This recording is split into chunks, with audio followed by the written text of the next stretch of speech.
Hello, my name's Dominic Fonte, and today I have the honor to introducing Pat Orio, which happens to be our administrator for North Canton, and very bright guy. But what we're going to talk about today is not city business, but we're going to talk about gardening, because I found out that he has this very unique skill set with the green thumb. We'll call him Green Thumb. Actually, you got a green shirt on to go green today. For you. So Pat, thanks for coming out Thank today you. on this Sunday. We appreciate it. We're mid-April, coming off of almost a year of COVID. So Patrick, with gardening, since that's really what your forte is on your off time, right? Yes. So tell us a little bit about, what you recommend mid-April with gardening, with COVID, and how to get more enjoyment out of your household. Sure. The thing, Dom, is with gardening, you can go any size garden. You can have a patio garden with just a few pots or buckets, or you can go to what we're going to be looking at today is a raised bed garden that you had put in here at your home.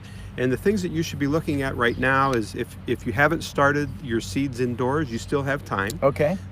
You and your missus have started your seeds indoors We did. some time ago. So Right. we have some nice looking healthy plants here that we could put out here today. Well, obviously, we're rookies, so that's why I had Pat come over, because when I put the garden in last year during COVID, just trying to come up with some creative ways to use our space and have a little more fun and also enjoy the fruits of our labor, which would be fruits and vegetables. He looked at my soil last year and said, "Oh man, you're not going to grow anything." And boy, was he right. So this year, I'm having him back, and he gave me some homework to do. So what I did is I added, what'd you tell me to add? Yeah, you added some organic peat Right. To your soil, and just some things to break up the clay mixture. Typically around here we're pretty clay heavy, and it's hard for the plants to grow their roots through the clay. So with what you've got here, I mean, you really want to be able to dig down a foot or so with your bare hand. That's how you know you got good dirt. Gotcha. So now, but if I didn't have this, and let's just say I wanted to dip my toe in it, I could buy a 5-gallon pail, poke Yeah. some holes in it, right? Yeah, poke some holes in the bottom. Any container will do. I mean, you can start your seeds indoors using yogurt cups. Right. Just with drainage out the bottom, and then as they grow bigger, you put them in bigger pots to the point where you get outside, you got a 5-gallon bucket. For a tomato plant, that's ideal. Great. So here's the question. So we're now mid-April. We got to jump on our indoor plants, right? Right. But you don't really need to do that. We might have been a little premature. So now here it's a little chilly today. Can you show me, like with this raised bed garden, we have a couple plants to maybe demonstrate the proper planting procedure? Yeah.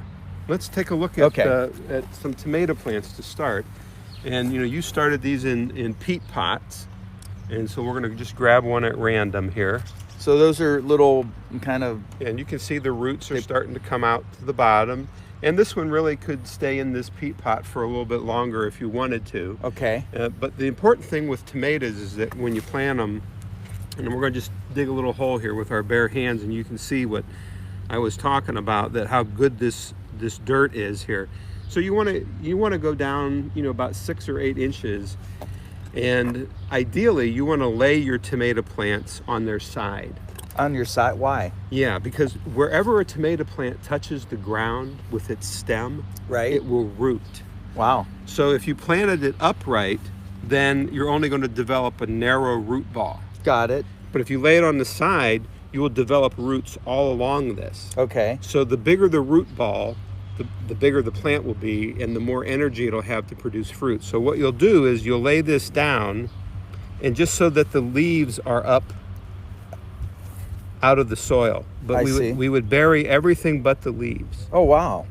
So you would leave it looking like this. So this has 3 plants here, and that's okay if you have multiples in there. Right. Ideally, what will happen is as these grow, somebody's going to become the dominant one. Yeah, and at one point you'll probably just clip off the ones that aren't doing as well. Okay, so one will spring ahead. One will spring ahead. Okay. Yep, and then that's all you need is that one. But I usually see like a basket or a stick or something. When do I have to deal with that kind of thing? When as these get out here in the sunlight, their stems will start to get thicker. Right. They'll start to look like this stick that you have back Okay. here, and they'll get very woody, and they'll be able to stand upright. But when the plant is about 8 inches to 12 inches tall, is now you want to start.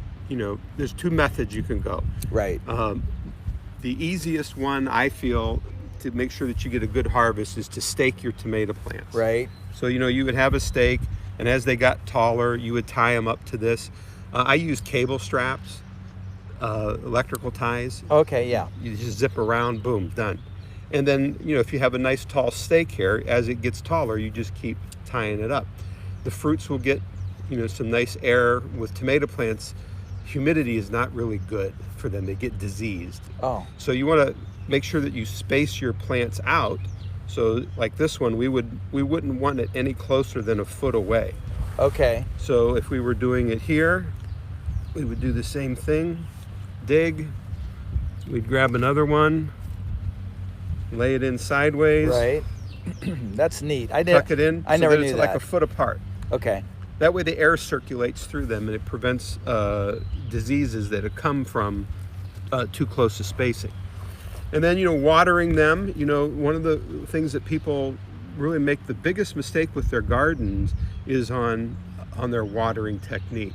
So do I need to have one of these? you should have a rain gauge. Yeah. Okay. And what you want, the rule of thumb is that like plants that are heavy feeders, tomatoes, corn, peppers, things like that, your melons, pumpkins, they need an inch of water a week. Okay. All right. So a rain gauge is going to tell you if you're getting your inch of water.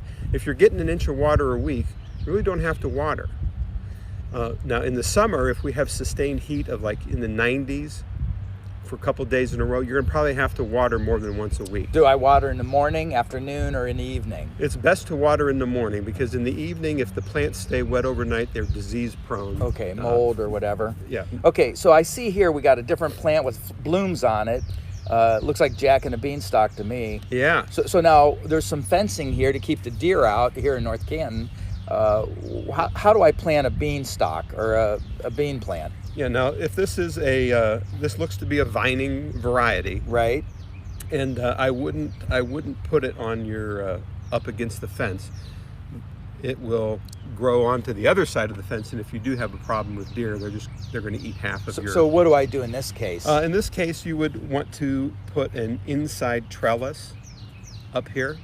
So those can be that looks like a piece of this fence, but you just Right. have it mounted on the interior. Okay. And then it'll grow on it just like it would here, but then it won't be an attraction to the deer to Oh. stick their nose in. Yeah, the deer like to eat everything in Oh yeah, town. yeah. Half the leaves on this plant would be on the outside of this fence. Yes, indeed. And they would be gone. Well, Yeah. so Patrick, in closing, with trying to wrap this up for your listeners that are thinking about doing a local garden, is there any like little tips? Like if I didn't start any plants inside, just go buy them at the store or what? Yeah, you can go up to North Canton Repair or over at a couple of the other places on Apple Grove in North Canton where you Right. can buy your plants. And even if you don't feel that you can do the vegetables or something like that, a great start, Dom, is with herbs and spices. Oh, yeah, You right. know, oregano and basil and Right. thyme and all those things are so easy to grow. They're perennials for Right. the most part, and they'll come back year after year. And I grow mine in pots. So some of those flower pots, I'm at home looking at my oregano this morning. And No it kidding. looks really good. Well, I just wanted to say, Pat, thanks for taking your Sunday and sharing some tips on. I mean, I know he's not Martha Stewart, but he is pretty clever, and boy, does he have a green thumb. I've seen his like mobile garden on his deck. But anyhow, thanks for tuning in today. I hope you gained some good, valuable knowledge. Don't let COVID, don't let anything interfere with you. Have your own fruits and vegetables and have a lot of fun. It's a great teaching aid for the family. Thanks for tuning in.